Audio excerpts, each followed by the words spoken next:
अस्सलाम वालेकुम व्यूअर्स, विच पाकिस्तान का नया एपिसोड लिए मैं हूं आपका मेज़बान अब्दुर्रहमान। आज हम डिस्कस करेंगे न्यू इलेक्ट्रिक व्हीकल पॉलिसी, जिसके तहत मुल्क को 8,000 अरब रुपए का फ्यूल इंपोर्ट नहीं करना पड़ेगा।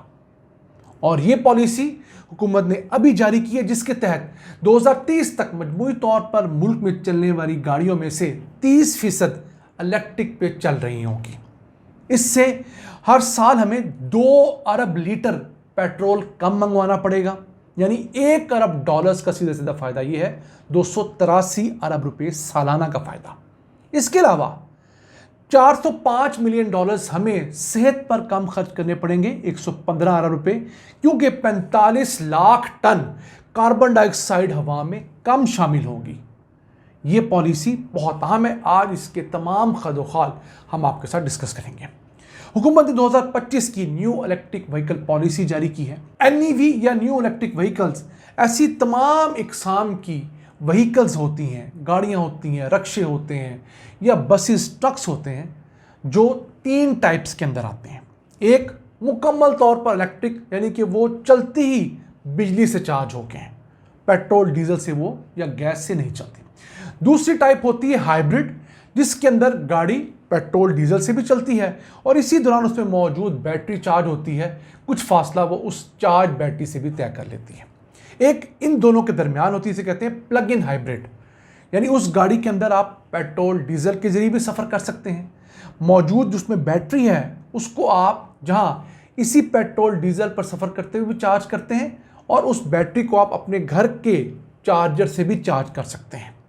तो ये तीनों टाइप्स की गाड़ियां जो हैं उनके लिए पॉलिसी दे दी गई है। अब इस पॉलिसी के तहत पाकिस्तानी हुकूमत का ये क्लेम है कि 2030 तक मुल्क में 22 लाख ऐसी गाड़ियां होंगी जो NEVs होंगी, या तो वो इलेक्ट्रिक होंगी या प्लग इन हाइब्रिड या हाइब्रिड गाड़ियां होंगी। याद रहे, इस वक्त पाकिस्तान में कुछ 70 लाख के करीब गाड़ियां हैं। 2030 तक इनकी तादाद बढ़कर तकरीबन 1 करोड़ के इर्द गिर्द आएगी। 90 लाख से 1 करोड़ की तादाद हो जाएगी। तो उसमें से 22 लाख गाड़ियां तो इस पर शिफ्ट हो चुकी होंगी। अब हम बहुत लेट हो रहे हैं। देखा जाए, दुनिया हमसे बहुत आगे निकल चुकी है। अगर बात करें हम लोग, सबसे अहम मुल्क नॉर्वे की, जहां पर 99% गाड़ियां, 89% गाड़ियां जो हैं वो इलेक्ट्रिक फरोख्त हो रही हैं एक साल के अंदर। सिर्फ 11% गाड़ियां ऐसी हैं जो पेट्रोल या डीजल पे फरोख्त हो रही हैं। उसके बाद बारी आती है चाइना, जहां पर पिछले साल 47% गाड़ियां इलेक्ट्रिक या न्यू इलेक्ट्रिक व्हीकल्स फरोख्त हुई हैं। सिर्फ और सिर्फ 53% गाड़ियां पेट्रोल डीजल या गैस पे चलने वाली फरोख्त हुई हैं। तीसरे नंबर पे आता है आइसलैंड, जहां पर 41% गाड़ियां अब NEVs फरोख्त हुई हैं। स्वीडन के अंदर कुछ 32% फरोख्त हुई हैं। नीदरलैंड के अंदर कुछ 24% फरोख्त हुई हैं। अमेरिका में भी सिर्फ 15% गाड़ियां ऐसी हैं जो न्यू इलेक्ट्रिक व्हीकल्स फरोख्त होती हैं। अब पाकिस्तान ये किस तरह करेगा? उसके लिए मोटरसाइकिल इलेक्ट्रिक बनाने वालों को, इलेक्ट्रिक रिक्शा बनाने वालों को, इलेक्ट्रिक गाड़ियाँ बनाने वालों को मराहत हुकूमत दे रही है। फिर इन गाड़ियों के रजिस्ट्रेशन पर, इन पर टैक्सेस में भी बहुत बड़ी छूट दी गई है। अभी इस अगले बजट के अंदर, जो अगले माह जुलाई में इंप्लीमेंट होने जा रहा है, इस बजट में 9 अरब रुपये रखे गए हैं। फिर हमारी मोटरवेज के ऊपर इलेक्ट्रिक चार्जिंग स्टेशंस ना होने के बराबर थे। 40 इलेक्ट्रिक चार्जिंग स्टेशंस लगाए जाएंगे मुल्क भर में मोटरवेज के ऊपर। हर 105 किलोमीटर के बाद आपको एक इलेक्ट्रिक चार्जिंग स्टेशन कम से कम ज़रूर मिलेगा। तो ये गाड़ियाँ जो होती हैं इलेक्ट्रिक, ये कम से कम 250-300 किलोमीटर तो एक चार्ज पे कर ही लेती हैं, कम से कम भी। तो 105 किलोमीटर की एक अच्छी कैलकुलेशन है। फिर हाईवेज के ऊपर भी मुल्क भर में कोई 3000 के करीब इलेक्ट्रिक चार्जिंग स्टेशन लगने हैं। ये प्लान भी है कि जो बंद पड़े हुए हमारे CNG स्टेशन हैं, वहाँ पर बेसिक इंफ्रास्ट्रक्चर तो है, उन्हीं को इलेक्ट्रिक चार्जिंग स्टेशन में कन्वर्ट कर दिया जाए। ना आपको नई बिल्डिंग की ज़रूरत है, ना उस शेड की ज़रूरत है, ना कि बाकी मामलात की। सिर्फ वहाँ पर आपको एक हैवी ड्यूटी बिजली का कलेक्शन ज़रूर देना है, और जो चार्जिंग स्टेशन के ऊपर जो फ्यूल जैसे पंप लगे होते हैं, वैसे कि आपको चार्जिंग स्टेशन लगाने हैं ताकि लोग जल्द से जल्द गाड़ियाँ अपनी फिल करवा सकें।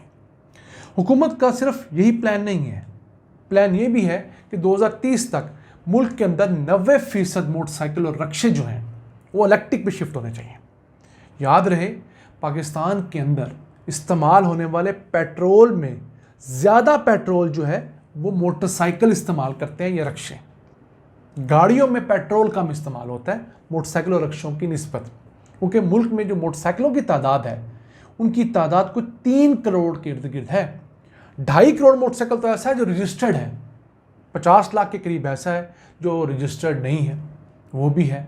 फिर अगर हम हर साल फिलहाल $1 करोड़ बचाते हैं, आहिस्ता आहिस्ता ये अमाउंट बढ़ेगी, तो अगले 25 सालों के अंदर 8,000 अरब रुपए मजमूई तौर पर पाकिस्तान को सेव होंगे, जो कोई छोटी अमाउंट हरगिज़ नहीं है। फिर उसके साथ साथ अब जब लोड, बिजली का लोड बात कर रहा हूँ मैं, वो इलेक्ट्रिक चार्जिंग स्टेशन पर शिफ्ट होगा, तो इस वक्त जो कैपेसिटी पेमेंट हम लोगों को 174 अरब रुपए इजाफी करनी पड़ती है, वो कम होकर 105 अरब रुपए तक लाई जा सकती है। फिर हमारे पास इस वक्त सरप्लस बिजली मौजूद है, हम 45,000 मेगावाट बिजली पैदा करने की सलाहियत रखते हैं। चलें, साल के किसी भी वक्त गर्मियों में हम लोग कम से कम 40,000 मेगावाट बिजली पैदा कर सकते हैं। उसमें से हमारी डिमांड कितनी होती है? मैक्सिमम 30,000 मेगावाट, बल्कि पिछले साल तो वो गिरकर 26-27,000 मेगावाट हो गई थी।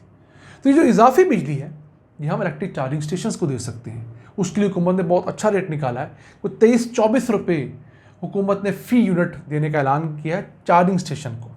वो अपना 2-3 रुपये का मार्जिन रख के अगर 30 रुपये तक भी बिजली देते हैं तो वो अच्छी खासी सस्ती पड़ेगी आज के इस पेट्रोल की निस्बत।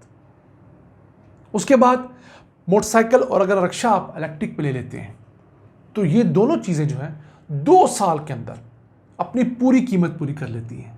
यानी अगर आपने मोटरसाइकिल लिया है, मिसाल के तौर पर आपने वो 2 लाख रुपए का इलेक्ट्रिक मोटरसाइकिल लिया, 2.5 लाख रुपए का लिया है, तो वो जो दूसरा पेट्रोल मॉडल मोटरसाइकिल था उसकी निस्बत ये महंगा होता है ऑब्वियसली।